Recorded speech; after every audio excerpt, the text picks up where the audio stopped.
আসসালামু আলাইকুম। আমি মোহাম্মদ মুন্না আজিজ। আমি এই মুহূর্তে যে জায়গাটিতে দাঁড়িয়ে আছি এটা বাংলাদেশের চুয়াডাঙ্গা জেলা দামোহদা উপজেলায় অবস্থিত। বাংলাদেশের মুক্তিযুদ্ধের ৮ জন মুক্তিযোদ্ধার গণকবর এটি। এই জন্য এটাকে নামকরণ করা হয়েছে ৮ কবর। তো আমরা এই ৮টি কবর আপনাদেরকে দেখাবো এবং এই ৮ কবর এরিয়ার ভিতরে কি কি আছে আমি আপনাদেরকে এটা দেখানোর চেষ্টা করব।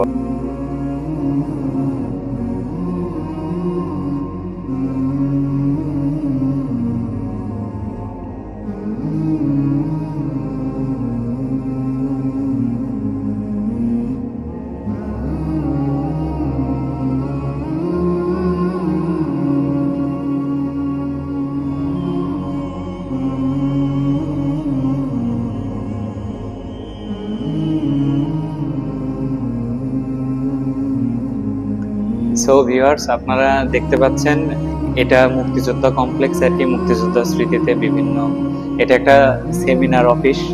তো আপনারা আশেপাশে অনেক ছবি এখানে দেওয়া আছে, অনেক স্মৃতির ছবি, অনেক মুক্তিযোদ্ধা বা বাংলাদেশের সাবেক প্রেসিডেন্ট শেখ মুজিবুর রহমান সহ অনেক মুক্তিযোদ্ধার ছবি এখানে দেওয়া আছে। তাজউদ্দিন আহমেদ, সৈয়দ নজরুল ইসলাম, অনেকেই আছে এখানে। এটা এটা সেমিনার অফিস আর কি, এটা নিচতলা। এই মুক্তিযোদ্ধা স্মৃতি কমপ্লেক্সের এটা 2 তলা আর কি। এটা প্রথম ফ্লোর, ফার্স্ট ফ্লোর। এটা সেমিনার অফিস। সেমিনার অফিসটা একটু আমি আপনাদেরকে আগেও দেখাইছি, এখন একটু দেখাই। এই যে এটা সেমিনার অফিস, এখানে বিভিন্ন মুক্তিযোদ্ধার ছবি এর আগেও বলেছি আপনাদেরকে। এবার আমরা উপরে 2 তলায় একটু যাব। তো 2 তলায় যেতে যেতে দেখেন এখানে অনেকগুলো আর কি মুক্তিযোদ্ধাদের ছবি দেওয়া আছে বিভিন্ন স্থানের বিভিন্ন জায়গায়। তো এই জায়গাটা এরা অনেক সুন্দর করে সাজিয়ে গুছিয়ে রেখেছে। হ্যাঁ, তো আমরা উপরে যাই, উপরে দেখি উপরে আসলে অনেকগুলো এখানে ঘর আছে যেখানে আসলে মুক্তিযোদ্ধা স্মৃতি কমপ্লেক্স, এখানে অনেক ঘর আছে। কিছু কিছু, সবগুলো আর কি বন্ধ, নিচে সেমিনার অফিস ছাড়া সবগুলো ঘরই বন্ধ। হ্যাঁ,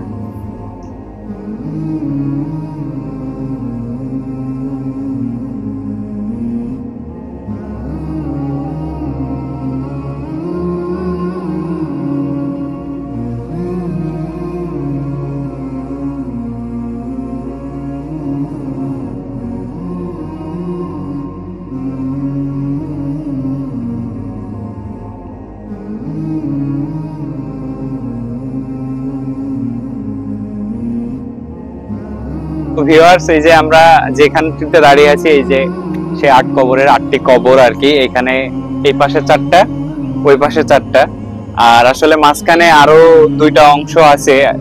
একটা অংশ আছে ওটা, আর এটা এগুলো সম্পর্কে আসলে ওইভাবে কোনো ইতিহাসে বর্ণনা করা নেই যেখানে 8টা বেশির কবর আছে কিনা। তো এই 2টা সম্পর্কে আসলে ওইভাবে জানি না এই 2টা আসলে আদতে কবর কিনা। সেখানে আসলে ইতিহাসে যেটা পাওয়া যায় যে এক একটা কবরে 4 জন করে মোট 8জনকে এখানে দাফন করা হয়েছিল। 8জন মুক্তিযোদ্ধাকে এখানে দাফন করা হয়েছিল, যেহেতু এটা গণকবর। তো এখন আমরা যেটা দৃশ্যমান যেটা দেখতে পাই, এই পাশে 4টা, ও পাশে 4টা কবর আছে, আর মাঝখানে এই 2টা প্রায় কবরের মতোই আর কি বলা যায়, কিন্তু আসলে ওইভাবে আমরা জানি না। আমি যেটা ইতিহাস সম্পর্কে জানি বা ইতিহাস যেটা বলে, এটা এই 8টা কবর বা 8 কবর এটা একটি গণকবর হিসাবে সে সময় মানুষের মুখে পরিচিত ছিল। বা ইতিহাস যেটা বলে, এই যে আবারও বলছি যে ইতিহাস যেটা বলে 4জন করে 8জন শহীদকে, 8জন মুক্তিযোদ্ধাকে এখানে কবর দেওয়া হয় 2টি কবরে।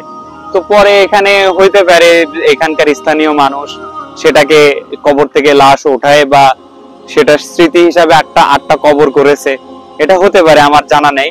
তবে 8 কবরে অনেকে এসেছেন চুয়াডাঙ্গা, মেহেরপুর, কুষ্টিয়া এই অঞ্চলের মানুষ যারা পিকনিকে, বা যশোর এই অঞ্চলের মানুষ অনেকে পিকনিকে এসেছেন, এ সম্পর্কে আপনারা জানেন। তো এই 8 কবরে আপনারা কারা এসেছেন, আমার ভিউয়ার যারা আছেন তারা অবশ্যই কমেন্ট করবেন আর একটা শেয়ার দিবেন, যেন আমি এরকম ভিডিও আপনাদের মাঝে আরো তুলে ধরতে পারি। আমার ইউটিউব চ্যানেলটি সাবস্ক্রাইব, পেজটি ফলো দিয়ে রাখবেন। আবারও দেখা হবে নতুন কোনো ভিডিও নিয়ে। আসসালামু আলাইকুম।